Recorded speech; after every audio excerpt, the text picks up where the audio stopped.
Hi, I'm Barbara Visloschel. I'm from the Chemical and Biomolecular Engineering Department at Ohio State University, and I'm here today to talk to Murray Johnston from the University of Delaware about his career and adventures as an aerosol scientist. So Murray, our backgrounds are somewhat similar and somewhat different, and I was wondering if you could tell me what your background was coming up through education-wise. Sure.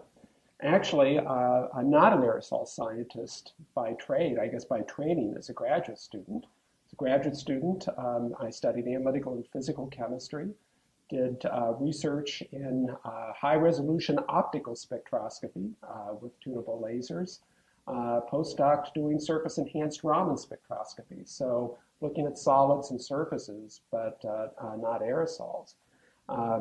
And it's pretty interesting because over the years I've moved in different directions. So when I started out in my own career, I was looking again at high resolution optical spectroscopy of molecules. Then we wanted to look at molecules that didn't fluoresce. So we photoionized them to make ions. But then we wanted to know about the ions that we were detecting. So that led me to mass spectrometry, which has been my major area of research. And maybe we can get into it in a little bit, but as a result of mass spectrometry, we started looking at aerosol particles. And so it was sort of a circuitous route to get around to aerosol science. But aerosol science has been the focus of what we've been doing for the last 20, 25 years. So you said your original work sort of led to some experiments that in essence made you fall down the rabbit hole of aerosol science. So can you elaborate on that a little bit more? Sure. We were doing some work. Actually, it was a graduate student of mine, Gary Kinsel, who's now actually chair at Southern Illinois University, but he was doing some work. We were trying to do liquid chromatography mass spectrometry and be able to detect non-volatile molecules. And so the idea is you have a liquid stream and you want to vaporize that into individual molecules that we would use a laser to ionize. But that experiment was so frustrating to us because the laser would pulse, we'd get no signal, no signal, no signal from pulses, and then all of a sudden a huge flash of signal. And then no signal, pulse, pulse, pulse, and then a huge flash. We're making particles. We don't want to make particles. We want to make molecules. And we're randomly hitting these particles. So that's really our first attempt at doing or foray into aerosol mass spectrometry. It wasn't what we wanted. But then shortly after that, a colleague of mine, Dan Murphy, came to me and said, hey, it'd be great if we could do something of single particle analysis by mass spectrometry. And so that was sort of eye-opening for me because these particles that were the bane of our existence now were the focus, and there are all of these great applications that we can do. So that's actually how we originally got into it. So you got into it by accident in some senses, but it's clear that you went on to develop a lot of this technology that is now kind of a standard instrument in the suite of things that we use to probe what's going on in the atmosphere. Do you want to tell me a little bit more about sort of your contributions to that field? Sure. So, and it's been a progression over time, and it's also been a progression that is dependent upon various technological advances with electronics and such. And so we have to put all of this in context because sort of the progression of the way that we've gone has depended upon the electronics available to us. So originally the problem was, we were hitting these particles randomly, which is something we really didn't want to do. Those later on, actually that's something we took advantage of. But what Dan and I discussed was, all right, well, what we can do is have a laser beam, a continuous laser beam. The particle comes down into the laser beam, scatters light, and that tells us the particle is there, so we'll fire the laser. And so that was sort of then the idea of the initial instrument that we put together collaboratively with Dan. It was done actually in our lab, and he was the one that sort of worked out the electronics of the light scattering and getting that to particle analysis. At that point in time, it was very important to have the right laser as well, because if the laser had a huge time delay between when you saw the light scatter pulse and the firing of the laser, the particle would have moved too far at that point, and you didn't quite know the velocity, and so we wouldn't hit the particle. So it was very important to have an excimer laser that could fire within a microsecond of when you saw that scatter pulse. And so that was the basis of that first instrument that we put together. It's a long time ago. We put that together in 1990, and we were collaborating when I was at the University of Colorado. I had decided to make a move to the University of Delaware, and in fact, we actually got that experiment going, I would say, about 2 or 3 weeks before we were scheduled to move. And we were taking data up until the day before the moving truck came. And so we did all of that work in a few weeks and published a paper from that. And so that was the very beginning there. So when you went to Delaware, you also met another person sort of in an unusual way that became pretty important in your further development, right? Yes. So you would think that as academicians and as faculty, we would be seeing each other in venues at the university. But in fact, we had a young child at the time, and I was sitting in the baby pool of a local community pool, and with my daughter, and another individual came with his daughter, happened to be Tony Wexler, and he had just started at the University of Delaware as well, and so we just exchanged pleasantries, and very quickly realized we have a lot in common and interests, and he had an aerosol modeling background. I was just getting into aerosol measurements, and so that was such a great combination. And we, from that point, started to collaborate and had a great run together with that.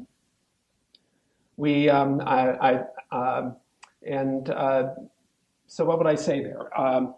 In the early days, so look, when we first started with aerosol mass spectrometry, and we were working with this light scatter pulse to detect the particles and then analyze them. Really, the light scattering could only be done down to maybe a little bit under a micrometer in particle size. But that was such a cool new technique. It was of great interest. At the time, if you look at mass spectrometry, detection limits were on the order of a picogram for what people were doing with various types of samples. A 1 micron particle has about a picogram of material. It's sort of, that's where the state of the art was. But when Tony and I started to work, so this is where I started to learn more about atmospheric aerosols, which was his background with the modeling, we realized, well, micrometer particles is not where we wanted to be. We really needed to be down in the accumulation mode, particles, of 1 or a couple hundred nanometers in diameter, maybe even under, into the ultrafine mode. And so we were trying to figure out what to do, because at the time there wasn't the technology there to detect those particles by light scattering. We had to go to a different approach. And the approach that we came up with was sort of revisiting what our group many years ago was doing with liquid chromatography, mass spectrometry, and randomly hit particles.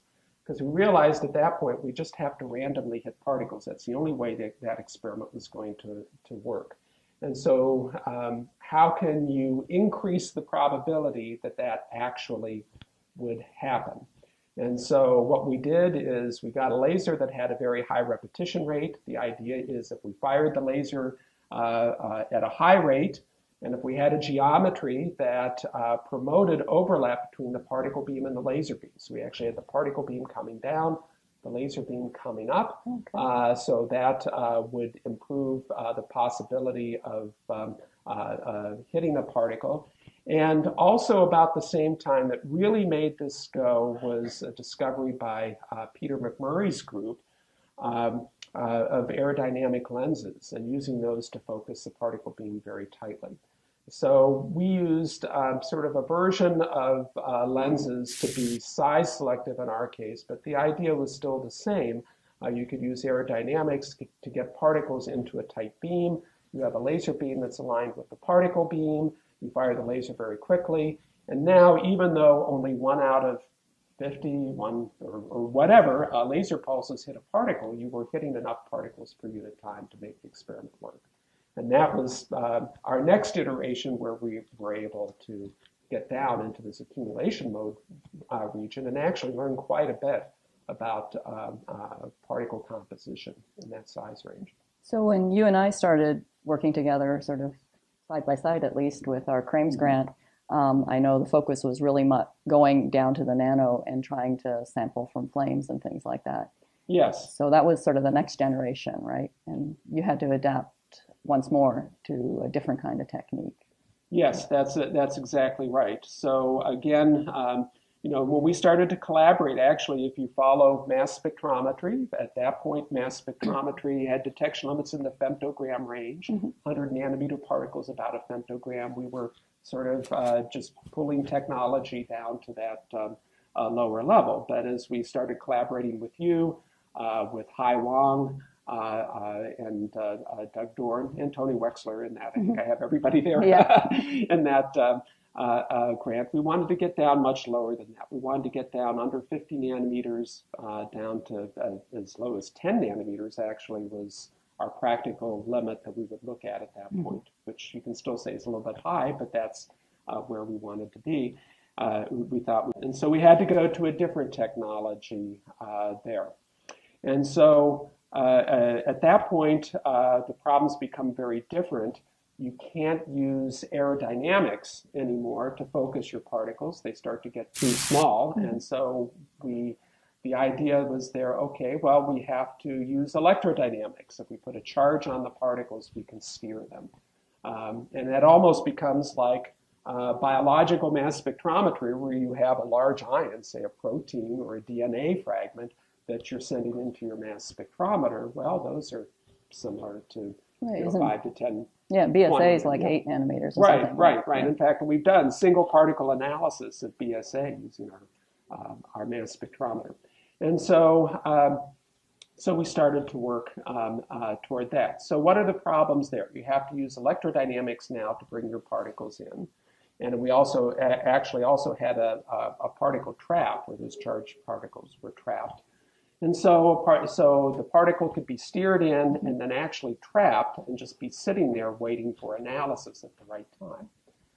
Then you think, all right, how are we going to do the analysis? There's so little matter. If we're down at 10 nanometers, we only have an attogram of material now, an attogram. So that might be somewhere in the order of 10,000 atoms, depending upon what the composition of the particle is. And so we realized very quickly there that if we were going to base it on sort of single particle analysis, we had to go to a different type of analysis.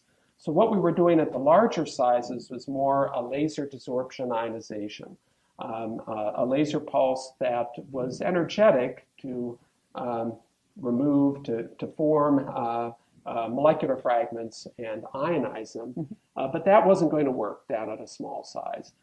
The other thing that we wanted to do was to be more quantitative. The laser desorption ionization was not particularly quantitative because you have these matrix effects, which molecular fragments get the charge and which don't, which is a problem to this day with that technique. So we knew that to solve some of the problems that we wanted to work on with you and Hai and others, we had to be quantitative composition. So it was a completely different strategy. Why don't we take now a really high laser pulse, high energy laser pulse. And so what we do is form a plasma from the particles. And in fact, this was demonstrated by Bill Rinks at what at the time was Bell Labs, and then picked up by Mike Zachariah at the University of Maryland, who did some pioneering work with that general approach. But the idea is basically that if you have a high enough laser pulse, you create a plasma. Your entire particle disintegrates to atoms, and you quantitatively convert your atoms to ions. So that is, if you're limited in the amount of sample that you have, that's the only hope of doing that experiment well. And on top of it, it's quantitative because you know you're making ions out of all of your matter. And so that's what we did with that. led to sort of a third generation of single particle mass spectrometer, this nano-aerosol mass spectrometer, which we've used quite a bit and still use to these days. So it's been a progression from micron-sized particles to hundreds of nanometers to tens and 10 nanometers, which is where we are now. So where do you see the field going now? I mean, a lot of these instruments are now commercialized, and you're a person who always sort of pushes the envelope. So right, what envelope are you pushing right now? I have to say, and this is something that I've said many times, my background is chemistry, we're chemists. And one of the things I like about aerosol science is that it is a multidisciplinary field. There are a lot of engineers in it. And there are some really nicely engineered instruments out there, mass spectrometers. And we haven't, we're chemists, we're not engineers. So our instruments may not look pretty, but we're always pushing the envelope in some way. And I think as a result of that, we really haven't taken the time to think about commercialization, because then that gets into engineering, which is not our forte. I think in the future, one would like to press down under 10 nanometers. As you know, there's this issue. There's an issue of how particles are formed, how inception or nucleation, whatever the mechanism is there. But then, at least atmospherically, how they grow from, say, a nanometer or a couple nanometers up to tens of nanometers. You have to turn on growth very quickly, otherwise those particles are just scavenged by pre-existing aerosol or fall apart. Or fall apart, yes. And so if you don't have that rapid growth, it doesn't occur. So then the question is, how do those particles form? And so to do that, we have to be at least at 10 nanometers, which is really at the edge of our analysis, and maybe try to get under there to 5 nanometers.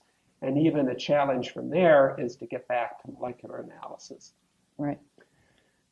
Because a lot of the growth is supposed to be organic materials. We know that it's carbonaceous matter from the elemental measurements we make, but what are those molecular materials? So at that point, it's no longer going to be single particle, because you don't have enough molecules per particle to do the analysis. And in our case, it's a very difficult problem. I think there'll be a lot of different approaches. There'll be some online approaches. The problem is, whenever you do an online measurement, you have the advantage that it's essentially a real-time measurement. Depending on the type of instrument, in situ measurement, there are real advantages to that. But then there are also limitations, because at least in molecular analysis, there are also limitations. How high a resolving power do you have if it's mass spectrometry? Can you really narrow down what the range of chemical species are there?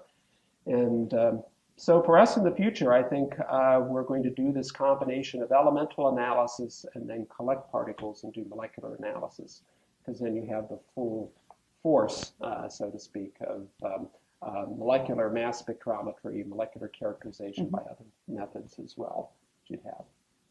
So looking back over the N years, I can't just say N, decades greater than one. You're no longer eligible for the Whitby Award for a number of years. Would you change anything about your path? Wow. The answer to that is no. The path is a totally unpredictable, predicted path that I've taken, right? I started out doing something very different than what I'm doing now. It's been very important, the people that I've met and collaborated with over the years, particularly in the early days, initially Dan Murphy and then Tony Wexler. I mean, in a sense, that's using resources and serendipity around you, right? I just happened to be in the same location as Dan, and the same location as Tony, the right place at the right time, and that really helped. And then after that, professional interactions that we had in the joint grants, a grant that we had for so many years, and other people that have really helped me. It's just sort of that progression, and I really wouldn't change it. I don't see how it could be any different, really, because aerosol science is this multifaceted, multidisciplinary field, really to make advances. It involves people coming together with different backgrounds and doing something different, pushing the envelope in a different way than we thought about before. So thanks for talking to me. Okay, great. Thanks. Appreciate it very much.